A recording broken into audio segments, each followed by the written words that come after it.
Jadi apapun selama itu tidak dilarang oleh agama kita lakukan, ya. Selama memberi manfaat bagi untuk kehidupan kita, keluarga kita, masyarakat, bersemangatlah.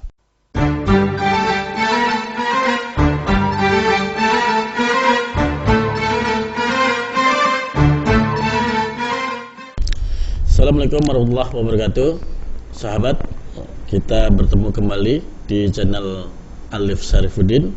Kita kali ini akan diskusi ringan dengan Bapak Haji Fatin Hammam SOS. Beliau adalah salah satu pelaku usaha di bidang besi. Ada beberapa hal yang tentu kita akan gali terkait dengan ekonomi. Bagaimana kita sebagai umat Islam dalam menjalankan usahanya, bagaimana ekonomi itu ataupun keuangan yang kita kelola itu menjadi berkah, sehingga apabila semuanya itu berkah, keluarga kita akan sejahtera dan ekonomi umat akan meningkat. Maka marilah kita diskusi dengan Pak Fatin Hammam.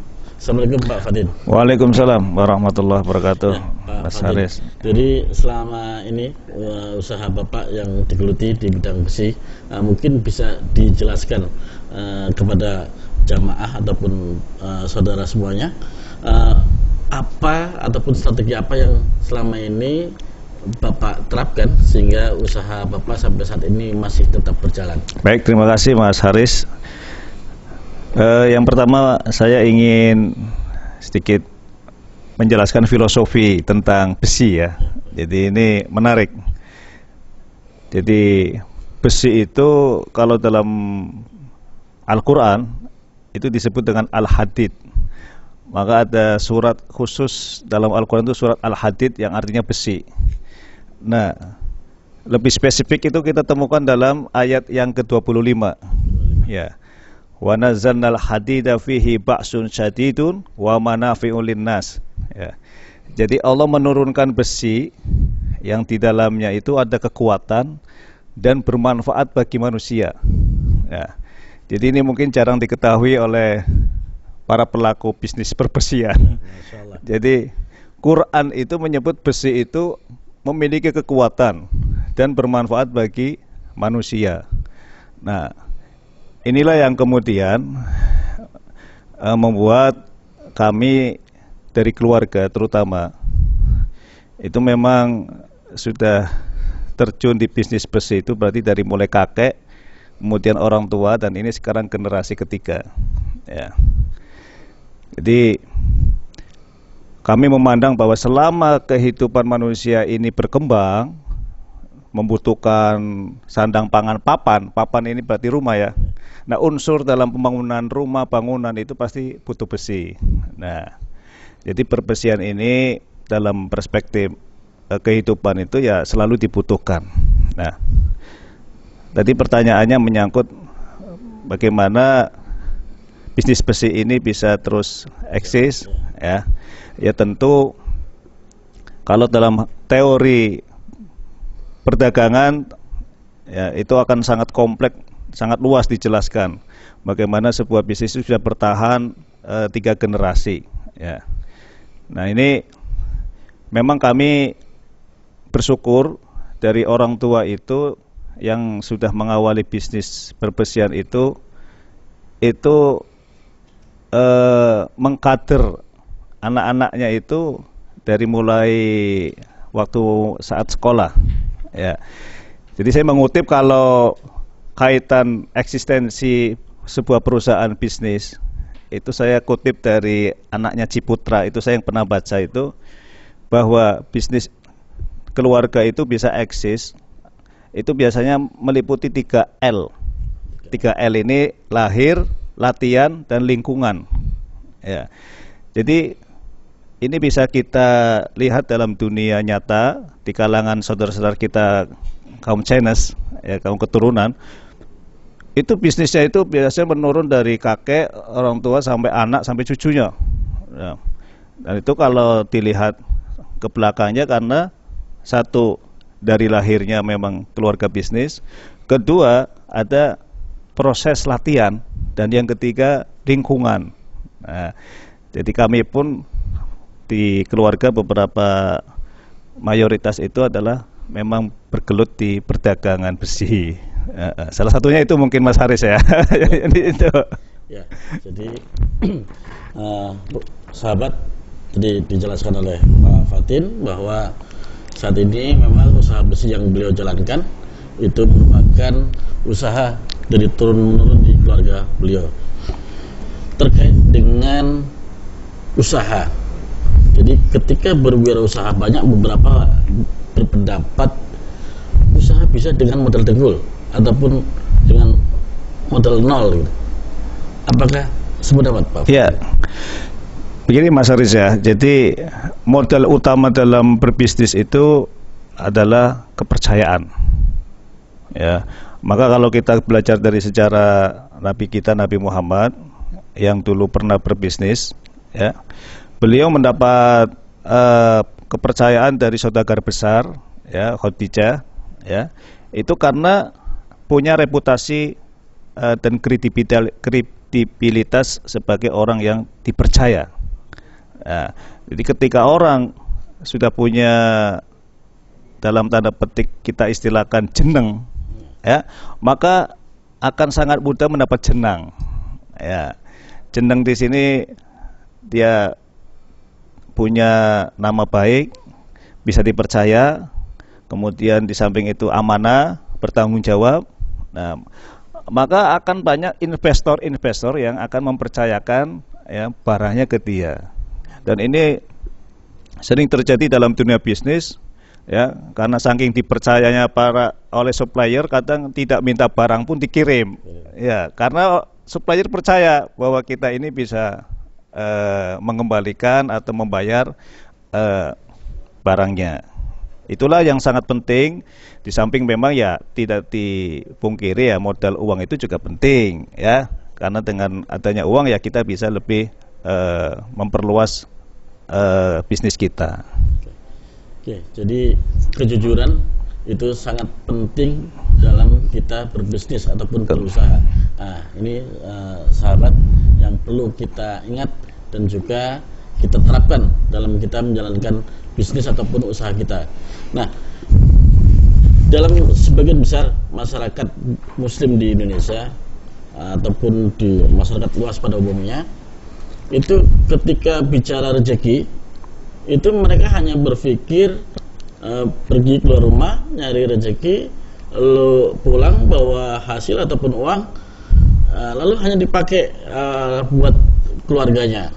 Namun ketika pulang ke rumah tidak sesuai harapan, di keluarga biasanya terjadi keributan ataupun yang lain.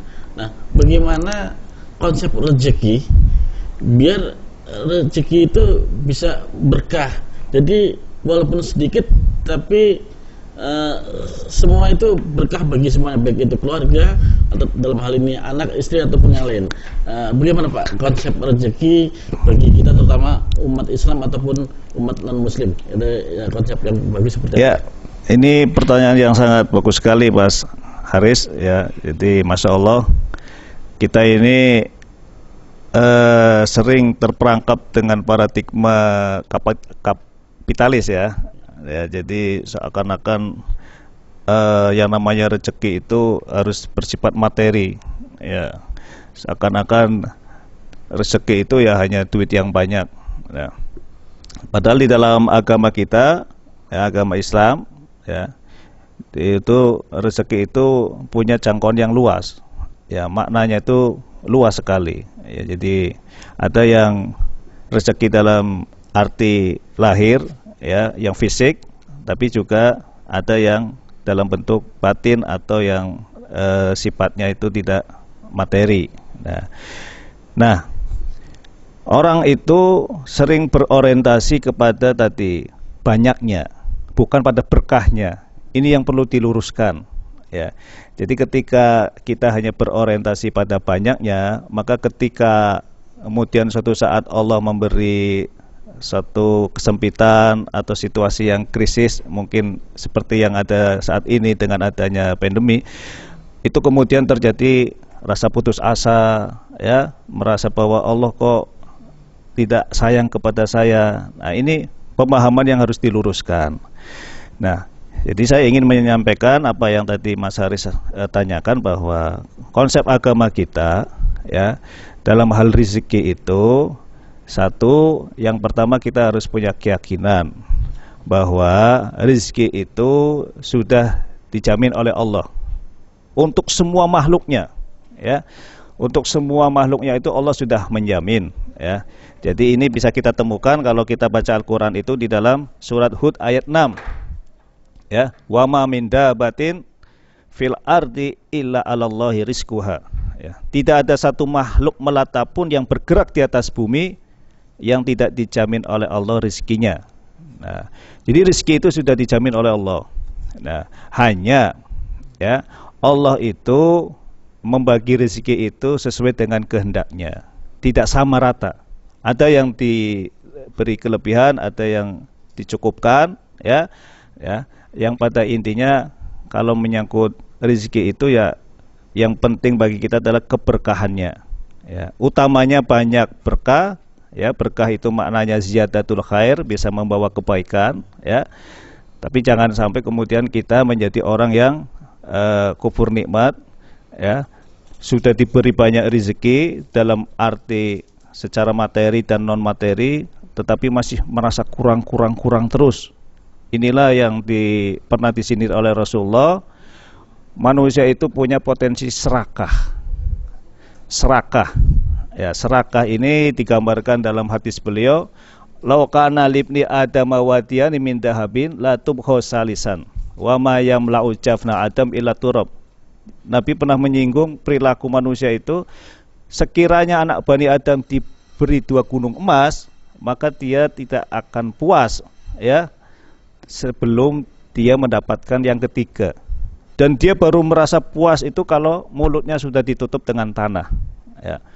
Jadi ini sindiran kepada kita yang menyangkut harta, materi, rezeki ini sering rakus, ya, sering tidak bersyukur, ya, karena setelah diberi 2 selalu pengennya 3 diberi pengennya 4, ya.